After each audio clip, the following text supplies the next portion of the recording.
Izraelit dhe Libanit për të firmosur dhe nesër Izraeli thotë që neve u morëm vesh me Libanin dhe u tërhoqëm jo se na kërcënoi Irani ose se na tha Amerika, pavarësisht se Izraeli është një qenie e Amerikës në lindjen e mesme.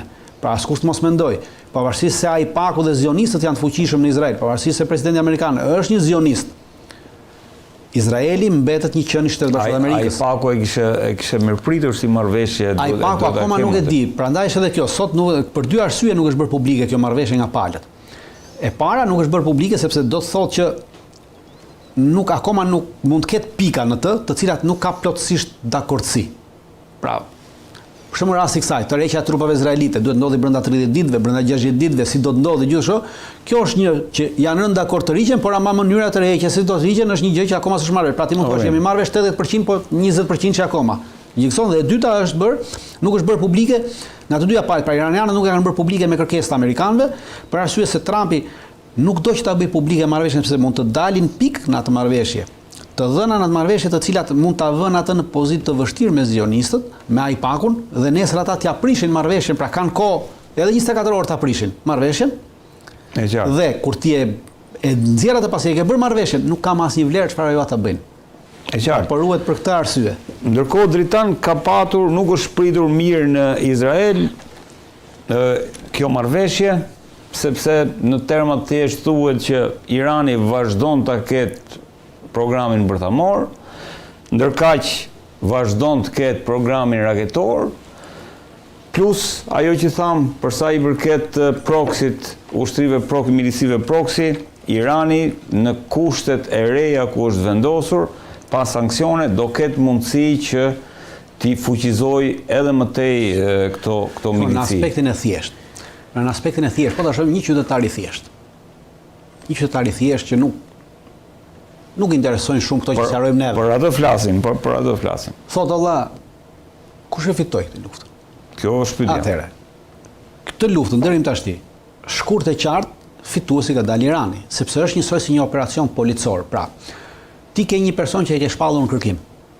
E ke identifikuar se ku ndodhet personi dhe ti organizon një operacion për ta arrestuar personin. Dhe ti shkon me këtë operacionin të arrestosh personin, bën luftë me këtë personin, ti mund e plagos këtë personin, ja shkatërron në objektin ku ai është fshehur, e shkatërron objektin, shkakton dëm me të gjitha, po ky personi shkakton edhe ky dëm me ty, po personi ikën ti nuk e kap dot. Dhe ti nesër do të thuaj që operacioni ishte i suksesshëm, sepse atje ku fshihet personi nuk fshihet më. Por në fakt operacioni është i dështuar sepse ti operacioni u ndërtua për personin. Çfarëdo që bëret i tjetër ishte në varësi të kësaj qëllimi. Pra qëllimi nuk u arrit. Qëllimi ishte të shkatërrojë Irani. Nuk u arrit. Të shkatërrojë programin bërthamor, nuk u arrit. Të shkatërrojë programin raketor, nuk u arrit. Të shkatërrojë kapacitet ushtarake, nuk u arrit. Pra, realisht humbësit në këtë moment janë Shtetet Bashkuara të Amerikës dhe Izraeli. Pra thjesht fare në këtë aspekt.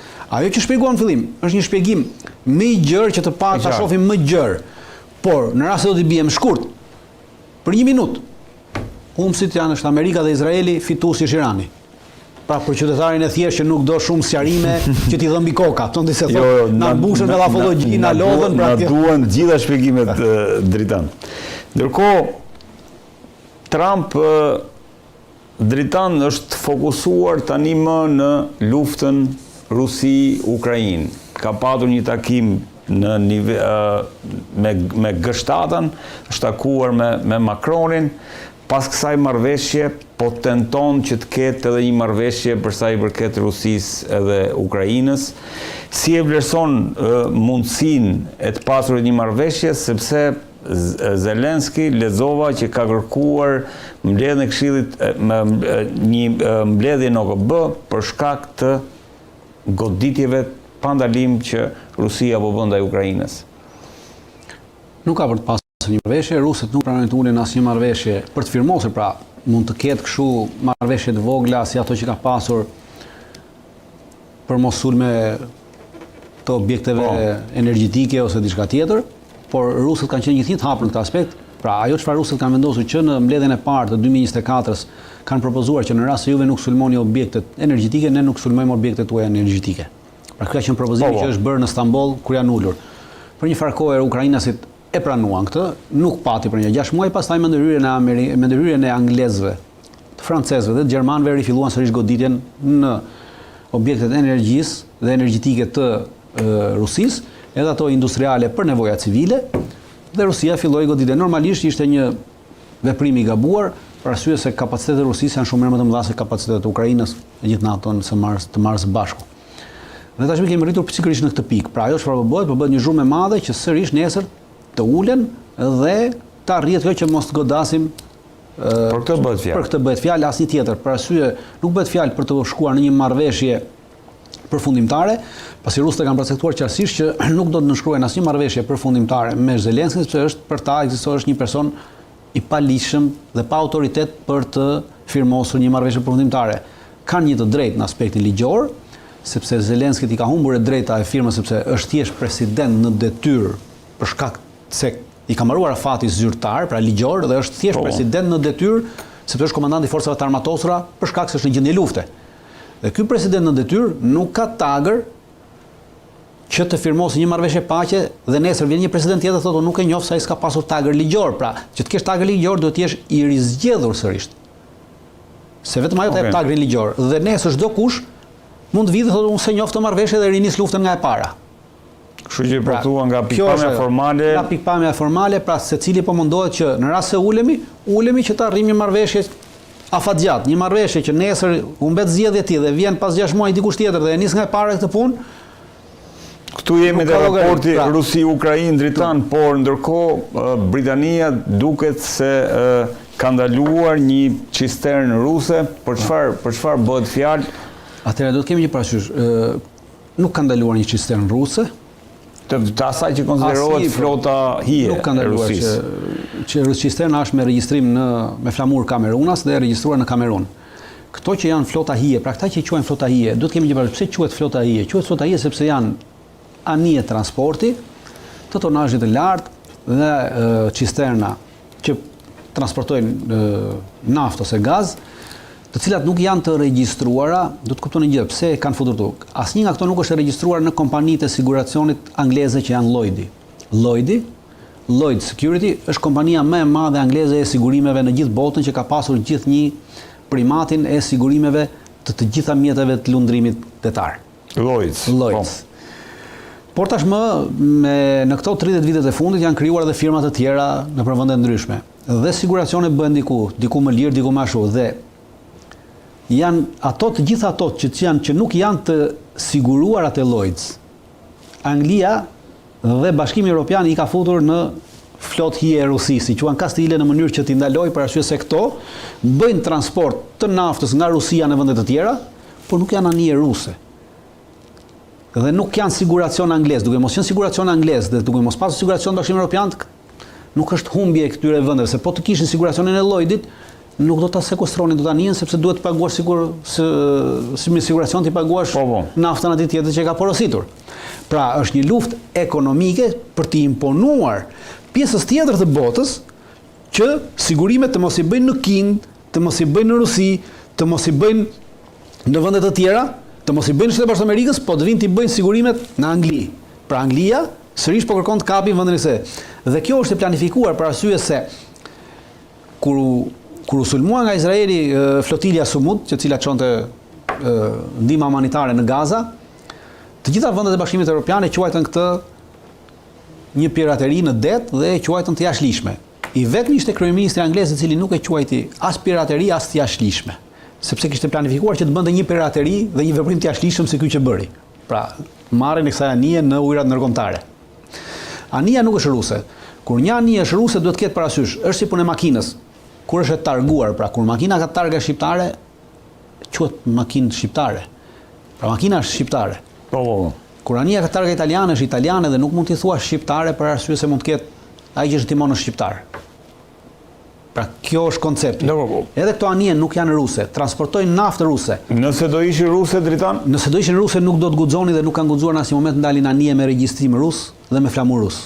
Sepse në këtë moment ti po godet direkt Rusin dhe Rusia ka nxjerrë një ligj vjet Putini që ka autorizuar ushtrinë që të ndërhyjë për të mbrojtur çdo qytetar rus që mund të merret peng nga çdo vend i botës. Atë që ka dhe Amerika. Kështu që në momentin që kur ka pasur anije ruse, ne kemi diskutuar një herë këtu që anijet ruse janë shoqëruar me anije luftarake ruse. nëse marrë dhe kanë kaluar edhe në këtë kanalin e Anglisë, të shoqëruar me anije luftarake ruse, dhe Anglia dhe Franca vetëm kanë bërë se hir dhe s'kan guxuar të afrohen. Kjo është. Këtu aktualisht kemi një gjë, pse bëhet vetëm për qëllime përfitimi të Lloydit, pra të kësaj, sepse nafta që ndodhet në këtë anije, që ka ikur, është paguar nafta. Nafta është ruse, po është paguar nafta. Pra Rusia i ka marrë lekë të kësaj nafte. Ti në këtë moment nuk e ke dëmtuar as pak Rusin. Por çfarë bën? Ti ke dëmtuar dikë tjetër, atë që e ka bler, atë të tretin në mënyrë që e para siguracionin e kësaj ta bëjnë Angli, dhe e dyta naftën mos ta blenë Rusi, po ta blej tek ta që këta e kanë marrë në Amerikë ose do e marrin në lindjen e mesme tashmë. Pra, kjo është qëllimi i saj. Nuk ka lidhje me Anglinë që sekuestron një cistern ruse, sepse do kishim luftë. Dhe pse thuhet cistern ruse? Për arsye sepse Anglia tashmë është në probleme, sepse ministri i mbrojtjes i Anglisë dha dorëheqjen. Po. Dhe ka krijuar një problem politik në Angli, dhe tash i Starmeri për të mbuluar këtë problem politik, mediat thonë që u sekuestrua një anije ruse. E mbani mend vjet në të njëjtën gjë, kur ministri i mbrojtjes i Francës vjet, nëse mbani mend dha dorëheqjen, të njëjtën gjë bëri dhe Franca, sekuestroi një anije si punë kësaj dhe tha anije ruse. Mbani mend, pra i njëjti veprim. Këta janë shterp edhe nga mendja, pra thjesht kopjon njëri tjetrin, pas një lloj fantazie tjetër.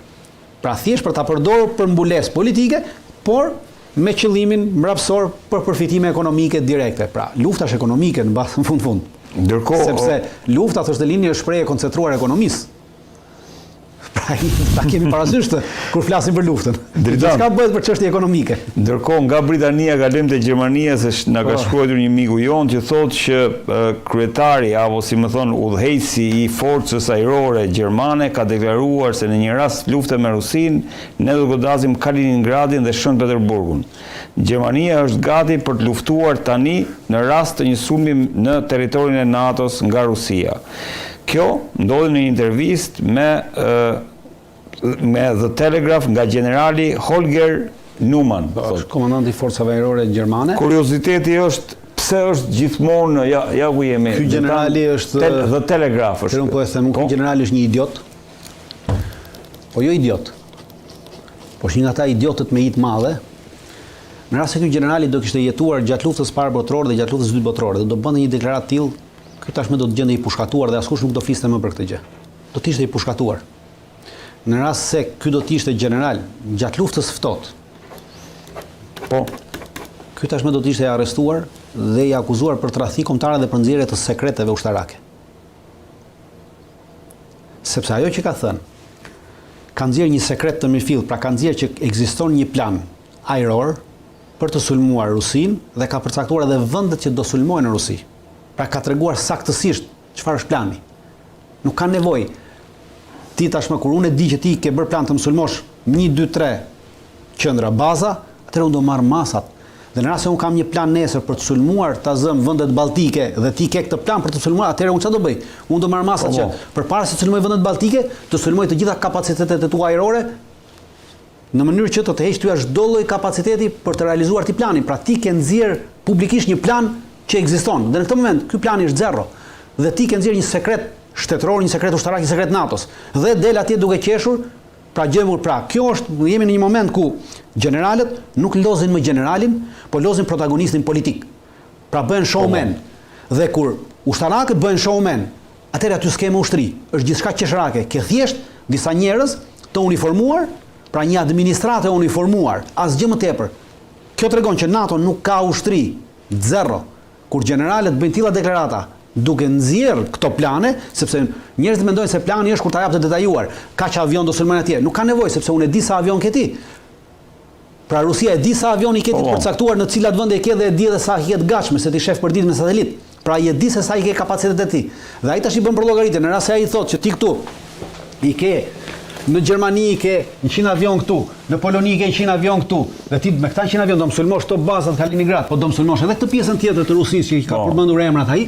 Atëherë unë di sa e kanë kapacitetin, e di për sa kohë, se unë di çfarë avioni keti këtu, çfarë avioni keti këtu, e di sa bomba i mban nga avion, çfarë raketash mban ky avion, sepse këto janë që edhe një qytetar i thjesht mund të gjejë se hyn në Wikipedia dhe shënon F16, F16, shembull i riu Viperi. Edhe ta nxjerr atje, çfarë armatimi ka, sa e ka kapacitetin e armatimi, sa e ka kohën e fluturimit, dhe Dhe edhe një qytetar i thjesht që nuk merr vesh nga vështirë mund t'i mbajë këto llogari dhe bën për llogaritje dhe hap hartën në Google dhe e mat.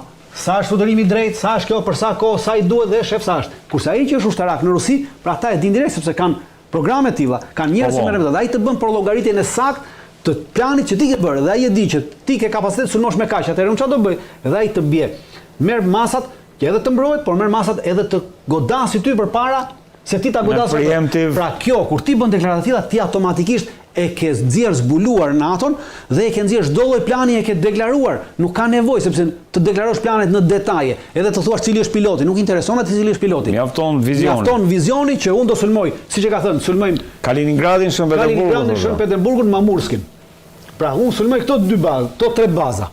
Automatikisht ai do marrë masa për mbrojtjen e këtyre bazave sepse ta di 2 kapacitetin që ke. Por nuk e di a do i sulmojë ti këto apo jo. Në moment që tashmë ai e di. Mbaroi pra specifikë thënë ne kemi plan. Në moment që ti thua kemi këtë plan, pra ti e ke detajuar, mbaroi plani jot në këtë moment mori fund. Prandaj them që ky generali është idiot, por në kohën në cilën jetojmë, në kohën e showmenëve, në kohën e ignorancës dhe të idiotës, sepse është ignoranca është e madhe dhe idiotësia është e madhe, ky generali dekorohet dhe nxirret aty duke qenë ndërkohë që në këtë moment ky duhet ishte shkarkuar nga detyra dhe duhet ishte proceduar penalisht për nxjerrjet sekrete ushtarak. Shumë e thjeshtë. Prandaj thash që të kishte jetuar ky sot në kohën e luftës së dytë botërore, ky aktualisht do ishte i pushkatuar në çdo lloj antipërkiste, edhe në anën e Gjermanisë naziste, edhe në anën e aksit çlirimtar, ky do ishte i pushkatuar në moment. Nuk do as 2 minuta s'do i shkonte. Dritan, pse e kanë fiksimin me Kaliningradin ushtarakisht? Sepse e kanë dorëzuar, Kaliningradi ka qenë i ka përkitur Prusisë, por në marrëveshjen që bën në Gjermani në 45-ën midis 3 fitimtare, pra ishte Anglia, Amerika edhe Rusia, u përcaktua që të gjitha vendet që kanë marrë pjesë ushtarakisht në sulmin do të zhvendosen dhe Kaliningradi u zhvendosën, pra u zhvendos popullsia që ishte prusiane, gjermano edhe kështu, ata u zhvendosën dhe u zëvendësuan me popullsi ruse. Pra e kanë dorëzuar në letër. Dakor. Ka lidhje me këtë që këtu mund të mbyllet, domethënë në një plan për të goditur. Korridori Suwalki që thonë, korridori Suwalki që flasin gjithë. Korridori Suwalki po ta hapësh, ta shohësh, e gjitha kjo pjesa këtu është një zonë këndetore. Këtu nuk hyn dot as me ja ush këtu drejt. Ky korridori Suwalki këtu. Këtu nuk hyn dot as me tanke, as me ato blinda. Është zonë këndetore, zhytet. Në rast se mbani mend në këtë korridorin Suwalki, vjet në një stërvitje ushtarake amerikane që humbi dhe që ra në një nga ato ushduk tanku. Pikërisht sepse nuk e mban, pra është zonë këndetore. E njëjta gjë, asnjë tank s'mund të kalojë këtu. Pra askush nuk i hyn kësaj korridori Suwalki që të hapet se nuk ka koncept ushtarak që ty këtu. Se mund ta bësh. Pra është thjesht e përdorin për ta përdorur për të krijuar një ide dhe për të krijuar një imazh sikur do bëhet nami këtu s'hyn askush. Këtu vetëm gjuetarët hyn. Edhe peshkatarët. Këtu ti s'mund futesh askënd. Pra forca ushtarake ti nuk kalon, nuk ekziston fare, s'ka. Edhe ajo kalon nga Lituania është një hekurudh që shkon, këtu po hekurudha është më lart që kalon këtu. Po jo te s'ka fare korridori Suwalki është një korridor, është i gjithi kënetor me pyje, të dendra dhe kënetore dhe bal. I pakalueshëm. Është i pakalueshëm. Forcat ushtarake me forca ushtarake nuk e përdorin një terren të tillë. Ti mund të futesh një njësi speciale, po ti me njësi speciale nuk e çon, nuk arrin asgjë. Dritan, nuk e di, na duhet flasim pak edhe për protestën, mendoj që do doja një koment në lidhje me në çpik vlerëson se ndodhet tani. Protesta shkon duhet ta shoh me pika. Protesta ka një qëllim, pra, siç e kemi thënë edhe një herë tjetër, kam thënë protesta ka kaluar nga kërkesat e them që unë i quaj kërkesa individuale, pra kërkesat të vogla të mëdha dhe ka kaluar në një qasje politike të madhe, në një kërkesë të vetme politike, ku kërkohet dorëheqja e kësaj qeverie e cila është e keqja e këtij vendi. Dorëheqja e kësaj klase politike e cila është e keqja e këtij vendi. Dhe në këtë moment nuk ka më pikë. Pra ka vetëm një qëllim, qëllimi është i tillë, nuk ka më faza. Ka vetëm një lëvizje përpara derisa kjo qeveri të japi dorëheqjen, masivitet për kraj kësaj proteste. Kjo masiviteti nuk do të thotë që nesër dalin shesh 100.000 veta, 200.000 veta. Jo, edhe kaq sa dalin 10.000, 12.000, 15.000 veta që kanë filluar dalin. Masivitet pra për kraj e gjithë, ti tregojmë që neve jemi. Kjo protestë po sjell një frymë të re.